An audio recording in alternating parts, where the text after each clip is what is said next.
fokusnya itu kan ada BLT Pak ya. Nah kalau kita baca dari fokus penggunaan dana desa itu, latar belakang munculnya kebijakan BLT itu kan untuk pengentasan miskin ekstrim. Nah ketika miskin ekstrim itu sudah tidak ada di desa, apakah masih perlu kita memprioritaskan BLT? Ya itu aja Pak, terima kasih. Oke, terima kasih. Karena BLT itu menjadi salah satu item, bahkan dipresentasekan berapa, 25% ya? Ya. Maksimal. Maksimal apa minimal? Maksimal. Maksimal. Ya. Minimal 10. Artinya begini, bahwa memang sudah nggak ada ya ekstrim ya? Oh sudah nggak ada ya? Ya mudah-mudahan tidak ada yang ekstrim Pak. Ya. Sudah dihapus ya. Oh. Ya, sebenarnya kan lansia. Coba kita telusuri lagi, benar-benar sudah nggak ada. Kalau cuma penghapusan kan bisa saja, mohon maaf ya. Umpamanya pengen daerahnya itu kelihatan keren, kelihatan tidak ada yang masalah miskin, kemudian dibikin aja Kabupaten Jembrana sudah tidak ada warga miskin, kan bisa jadi. Tapi kenyataannya kan masih ada.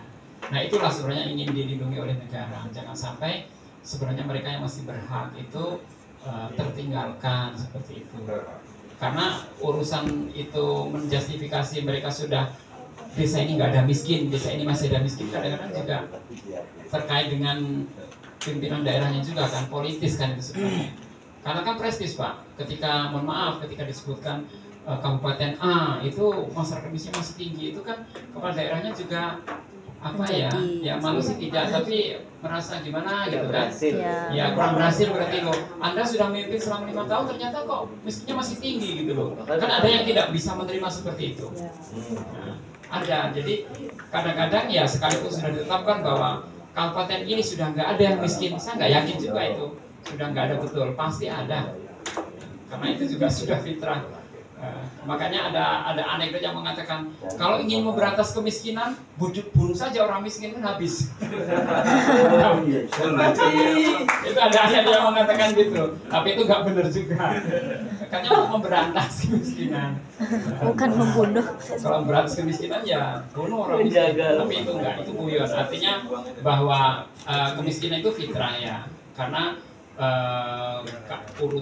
urusan terkait dengan kemiskinan itu kadang-kadang kesenjangan ekonomi, kemudian sosial, budaya, faktor-faktor lain, termasuk juga geografis kan juga sangat mempengaruhi seseorang itu ada yang miskin, ada yang berhasil dan sebagainya. Jadi itu Pak ya. Jadi tidak menjamin bahwa suatu daerah dideklarasikan sudah tidak ada yang miskin ekstrim, itu kemudian benar-benar bebas, itu kok saya juga belum yakin. Mungkin kalau ditelusuri masih ada. Jadi makanya pemerintah masih menyediakan peluang lah untuk agar mereka itu diberikan bantuan melalui BLTDD. Oke, saya kira sementara itu dulu ya. Masih ada bagaimana mengatur terkait dengan tata kelola air.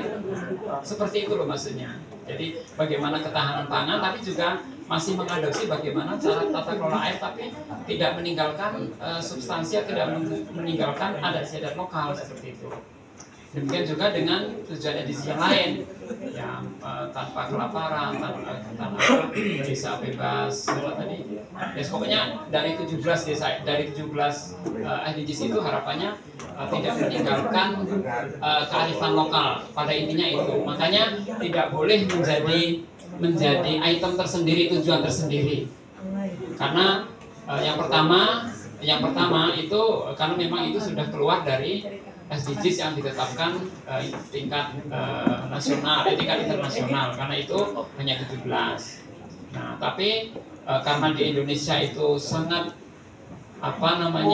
sangat kental dengan nilai-nilai budaya, terutama di desa-desa yang masih menjunjung tinggi kearifan lokal, maka harapannya dalam menuju ke tujuan SDGs itu tetap menggunakan kearifan lokal dalam rangka mencapai tujuan 17 desa.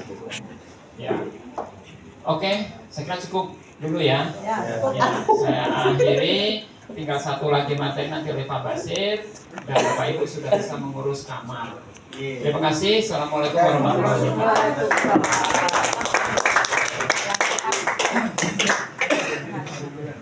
Terima kasih Pak